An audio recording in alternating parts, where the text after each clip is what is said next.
வணக்கம். இலங்கை செய்திகளுடன் நான் ரோஷன். விரிவான செய்திகளுக்கு முன் தலைப்புச் செய்திகள். புதிய சபாநாயகரை தெரிவு செய்யும் நிகழ்வு நாளைய நாடாளுமன்ற கன்னி அமர்வில் இடம்பெறும் என்று அறிவிப்பு. நாடாளுமன்ற தேர்தலில் இலங்கை மக்களின் ஆணையை சீனா மதிக்கிறது என இலங்கைக்கான சீன தூதுவர் யாழ்ப்பாணத்தில் வைத்து தெரிவிப்பு. நாடாளுமன்ற உறுப்பினர்களின் சகல சிறப்புரிமைகளையும் ரத்து செய்ய புதிய நாடாளுமன்றத்தில் தனிப்பட்ட பிரேரணை முன்வைக்க நாடாளுமன்ற உறுப்பினர் ஹேஷா விதானகே தீர்மானம். எதிர்வரும் ஜனாதிபதி தேர்தலில் தேசிய மக்கள் சக்திக்கு சவால் விடுக்கும் பிரதான கட்சியாக நாம் எழுவோம் என பாராளுமன்ற உறுப்பினர் டி.வி. சாணக்க கருத்து. தொடர்வது விரிவான செய்திகள். 10வது நாடாளுமன்றத்தின் கன்னி அமர்வு நாளை இடம்பெறவுள்ள நிலையில் இதன்போது சபாநாயகர் தெரிவு இடம்பெறும் என்றும் தெரிவிக்கப்பட்டுள்ளது. மேலும் நாடாளுமன்றத்தின் ஆரம்ப அமர்வு நாளை முற்பகல் 10 மணிக்கு ஆரம்பமாக உள்ளதோடு அன்றைய தின முற்பகல் 11:30 மணியளவில் ஜனாதிபதி அரசாங்கத்தின் கொள்கை அறிக்கையினை சமர்ப்பிப்பார் என்றும் தெரிவிக்கப்பட்டுள்ளது.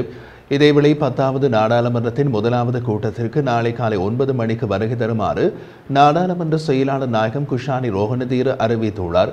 நாடாளுமன்றத்திற்கு வரும்போது உறுப்பினர்கள் வாகனங்கள் போலீசாரால் அவற்றுக்காக ஒதுக்கப்பட்டுள்ள நிறுத்தலிடங்களுக்கு அனுப்பி வைக்கப்படும் எனவும் நாடாளுமன்ற உறுப்பினர்களின் கூடங்களில் நுழைவதோடு வாக்களிப்பு மணியோசை அடிக்கும் வரை அங்கு தங்கியிருத்தல் வேண்டும் என்றும் அந்த அறிவிப்பில் குறிப்பிடப்பட்டுள்ளது.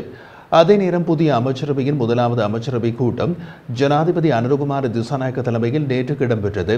இந்த நிலையில் 21 அமைச்சர்கள் கலந்து கொண்டிருந்த அமைச்சரவை கூட்டத்தில் அரசாங்கத்தின் அமைச்சரவை பேச்சாளராக நலிந்த ஜாதிச நியமிக்கப்பட்டதோடு ஆளும் கட்சியின் பிரதம அமைப்பாளராகவும் அவர் நியமிக்கப்பட்டிருந்தார். இதேவேளை 10வது நாடாளுமன்றத்தின் சபை முதல்வராக போக்குவரத்து நெடுஞ்சாலைகள் துறைமுகங்கள் மற்றும் சிவில் விமான சேவைகள் அமைச்சர் பிமல் ரத்நாயகவும் தெரிவு செய்யப்பட்டுள்ளார். கடந்த நாடாளுமன்ற தேர்தல் பெறுபவர்கள் சகல இனங்களுக்கும் இடையிலான நல்லிணக்க ஒருமைப்பாட்டை எடுத்துக்காட்டும் அதே நேரம் தமிழ் சமூகம் ஒரு சரியான முடிவை எடுத்திருக்கிறது என்று நம்புவதாக இலங்கைக்கான சீன தூதுவர் ஹீ சென் ஹாங் தெரிவித்துள்ளார். யாழ்ப்பாணத்திற்கு விஜயம் மேற்கொண்டுள்ள அவர் யாழ்ப்பாணம் ஊடக மையத்தில் இடம்பெற்றிருந்த ஊடக சந்திப்பில் வைத்து இதனை குறிப்பிட்டதோடு தேர்தலில் தேசிய மக்கள் சக்தி யாழ்ப்பாணத்தில் அதிகூடிய வாக்குகளை பெற்றிருப்பதானது தமிழ் மக்கள் பரந்த சிந்தனையோடு விடயங்களை எப்போது நோக்க ஆரம்பித்திருக்கிறார்கள் என்பது தெளிவாகிறது என்றும் கூறினார். தொடர்ந்தும் குறிப்பிட்ட அவர் தேர்தலில் யாழ்ப்பாணத்தில் தேசிய மக்கள் சக்தி பெரும்பான்மையை பெற்றமையானது தமிழ் மக்கள் புதிய எதிர்காலம் ஒன்று எதிர்பார்ப்பதை காட்டுவதோடு சகல இனங்களும் நல்லிணக்கத்துடன் ஒன்றிணைந்து செயற்படுகிறார்கள் என்பதையும் இது எடுத்து காட்டுகிறது. சீனா இலங்கை நீண்டகால நண்பன் என்ற வகையில் நாடாளுமன்ற தேர்தலில் இலங்கை மக்களின் ஆணையை சீனா மதிக்கிறது. அதேபோன்று ஜனாதிபதி டிசம்பர் மாதம் நடுப்பகுதியில் இந்தியாவுக்கு விஜயம் மேற்கொள்ள உள்ளதாக ஊடகங்கள் வாயிலாக அறிய கிடைத்தது.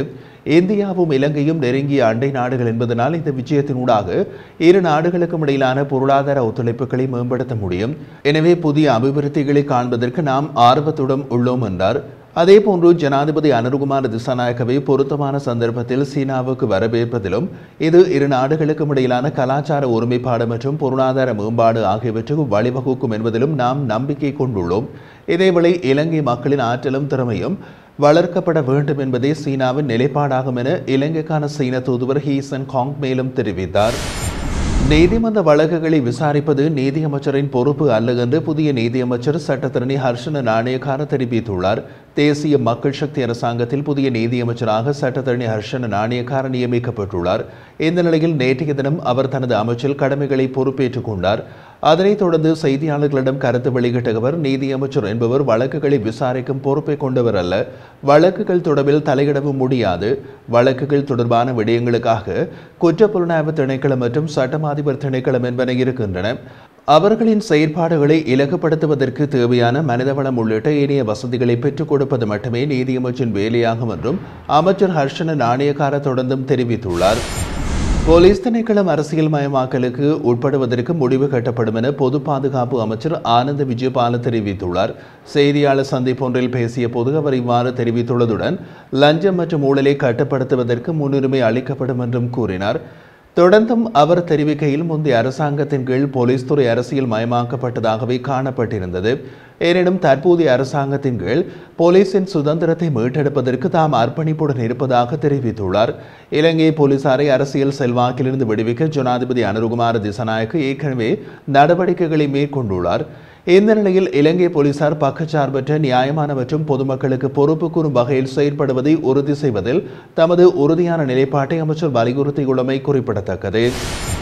நாடாளுமன்ற உறுப்பினர்களின் சகல சிறப்புரிமைகளையும் ரத்து செய்ய புதிய நாடாளுமன்றத்தில் தனிப்பட்ட பிரேரணையாக தாம் இந்த யோசனையை முன்வைக்க உள்ளதாக ஐக்கிய மக்கள் சக்தியின் நாடாளுமன்ற உறுப்பினர் ஹேஷா விதானகே தெரிவித்துள்ளார்.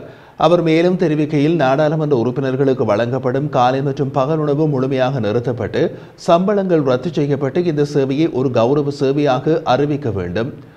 நாடாளுமன்ற உறுப்பினர்கள் மற்றும் அமைச்சர்களின் பாதுகாப்பு நீக்கப்படுவதோடு அமைச்சர்களுக்கு கொழும்பில் வீடுகள் வழங்கினால் வாடகை அடிப்படையில் அந்த வாடகை தொகை மகாபுல புலமைப்பரிசில் நிதியத்திற்கு வழங்கப்பட வேண்டும் என்றும் பரிந்துரைத்துள்ளார்.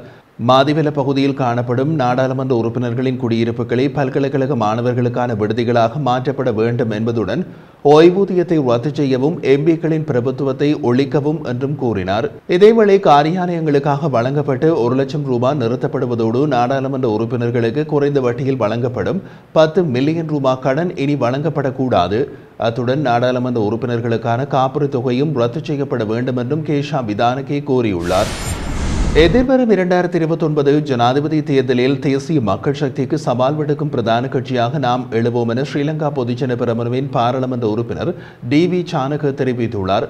ஹமாந்தோட்டை பகுதியில் நடைபெற்ற ஊடகவியலாளர் சந்திப்பின் போது மேற்கண்டவாறு குறிப்பிட்ட அவர், முன்னாள் ஜனாதிபதி ரணில் விக்ரமசிங்கவை நம்பிச் சென்று தோல்வியடைந்தவர்கள் நம்முடன் இணைந்து கொள்ளலாம் என்றும் கூறியுள்ளார். அங்கு அவர் மேலும் தெரிவிக்கையில், கடந்த கால அரசாங்கங்கள் மற்றும் ராஜபக்சர்கள் தொடர்பிலும் அனுருகுமார திசாநாயக்க பல குற்றச்சாட்டுகளை முன்வைத்த நிலையில் பாரிய எதிர்பார்ப்புகளுக்கு மத்தியில் ஜனாதிபதி அனுருகுமார திசாநாயக்கவுக்கு மக்கள் ஆணை வழங்கியுள்ளார்கள். அதன்படி மக்களுக்கு வழங்கிய வாக்குறுதிகளை நிறைவேற்ற வேண்டும் என்பதோடு ராஜபக்சர்கள் மீதான குற்றச்சாட்டுகளை சட்டத்தின் முன் நிரூபிக்கவும் வேண்டும். பாராளுமன்ற உறுப்பினர்களின் எண்ணிக்கையினை கொண்டு அரசியல் ஸ்திரத்தன்மையினை தீர்மானிக்க முடியாது. முன்னாள் ஜனாதிபதி ரணில் விக்ரமசிங்க ஒரு தேசிய பட்டியல் ஆசனத்தோடு பாராளுமன்றத்திற்கு வந்து ஜனாதிபதியானார். ஜனாதிபதி அனுருகுமார திசாநாயக்க 3 பாராளுமன்ற ஆசனங்களை வைத்துக் கொண்டுதான் ஜனாதிபதி தேர்தலிலும் பொது தேர்தலிலும் வெற்றி பெற்றார். 3 இலக்கம் அதிர்ஷ்டமானது. ஸ்ரீலங்கா பொதுஜன பெரமுனவுக்கு 3 ஆசனங்கள் பெற்றுக் கொண்டுள்ளது. இந்த நிலையில் 2029 ஆண்டு ஜனாதிபதி தேர்தலில் தேசிய மக்கள் சக்திக்கு சவால் விடுக்கும் பிரதான அரசியல் கட்சியாக பொதுஜன பெரமுன எழுச்சி பெறும் என்றார். இதேவேளை மக்கள் விடுதலை முன்னணியை போன்று அரசாங்கத்தின் அனைத்து செயற்பாடுகளையும் எதிர்க்கும் எதிர்க்கட்சியாக செயற்பட போவதில்லை. நாட்டின் நலன் கருதி அரசாங்கம் எடுக்கும் சிறந்த தீர்மானங்களுக்கு நிபந்தனையற்ற ஆதரவுகளை வழங்குவோம் என்றும் தெரிவித்திருந்தார். இலங்கை கடற்பிரதேசத்திற்குள் அத்துமுறை நுழைந்து மீன்பிடியில் ஈடுபட்ட குற்றச்சாட்டிற்காக தமிழக மீனவர்களிடமிருந்து கைப்பற்றப்பட்டு தடுத்து வைக்கப்பட்டுள்ள 13 படகுகளை கடற்படையினரின் பயன்பாட்டுக்கு வழங்குமாறு புதிய ஆட்சிப்பீடம் உத்தரவிட்டுள்ளது. இலங்கை கடற்பரப்புக்குள் எல்லை தாண்டிய சமயம் கடற்படையினரால் கைப்பற்றப்பட்டு மன்னார் மற்றும் மயிலட்டி துறைமுகங்களில் நிறுத்தப்பட்டிருக்கும் நல்ல நிலையில் உள்ள படகுகளையே கடற்படையினரிடம் கையளிக்குமாறு கடல் தொழில் நீரியல் வளத்துறை பணிப்பாளர் பணித்துள்ளார். கடல் தொழில் திணைக்கள பணிப்பாளர் எல்.ஜி.ஆர். இசுரானி ஒப்பமிட்டு இந்த உத்தரவை மாவட்டங்களுக்கு அனுப்பி வைத்துள்ளதாக தெரிவிக்கப்படுகிறது. இதற்கமைய மன்னாரில் இருந்து 5 படகுகளும் யாழ்ப்பாணத்திலிருந்து 8 படகுகளும் என்று மொத்தம் 13 படகுகள் கடற்படையினரின் பாவனைக்காக வழங்கப்பட உள்ளது.